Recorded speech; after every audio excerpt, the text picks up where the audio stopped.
One of the hottest topics right now in real estate is the real estate commissions and all of the class action lawsuits and settlements that have occurred across the country as they relate to real estate commissions. Most of the suits have been related to real estate firms that are members of the National Association of Realtors.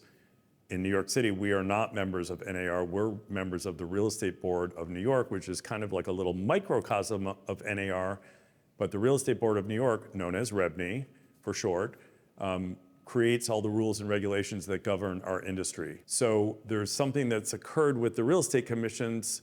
They've been split. Historically, sellers would hire a listing agent. The listing agent would charge the commission 6% and then turn around and split that commission with a cooperating broker who's representing the buyer. These lawsuits have now declared that that's no longer an option. You, as a seller, pay the listing agent, who handles all the marketing and advertising and social media and everything necessary in prepping the apartment, getting it staged and ready to go, everything necessary to bring your property to market, and you pay that listing agent a commission. Then you, Mr. and Mrs. Seller, have to decide what you're gonna offer the buyer's agents out there for compensation. The commission has always been negotiable and continues to be negotiable, so you are going to now pay the buyer's agents directly, and you are going to agree in New York, in the agreement, what you're gonna offer for compensation. Once you do that, you can't change it within 48 hours of somebody showing interest in the property. So you can't kind of pull the rug out from somebody who's showing an interest in your property and making an offer and saying, well, now I wanna lower my commission from 3% that I'm offering you to 2%. In addition, the commissions used to be published in our market so that everybody in the brokerage industry could see what's being offered as to the buyer's agent, because if it's 6%, then they know the split is 50-50, because that was the rule under REBNY. So now that the commissions are no longer being published, the buyer's agents out there, the buyer's representatives, are asking listing agents, sometimes even before they show the property, what is being offered for compensation. If the compensation being offered is something that's less than a similar property, chances are that that broker may just, by human nature, want to bring their buyer or push their buyer to that property.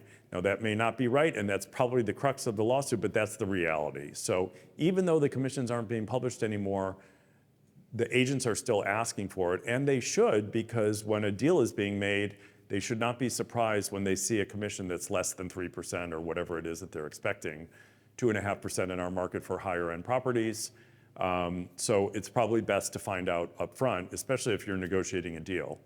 In addition to that, whatever you seller offer for compensation, the buyer's agent, as long as the buyer has discussed this with their client, can ask for more, because the idea is that they're supposed to make up the difference with the buyer themselves.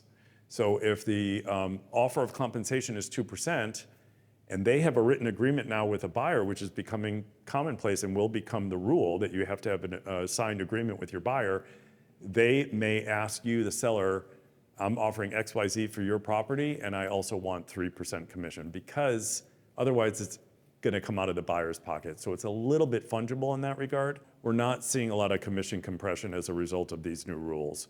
We're still seeing commissions being offered at 2.5% and 3%, depending on the price point. So at this juncture, not a lot has changed. The one thing that has changed is that the topic is now being raised more commonly. And what I'm explaining to you right now is what I'm explaining to all my sellers out there and my buyers, to the extent that they're looking for properties and concerned about having to make up or pay for part of the commission.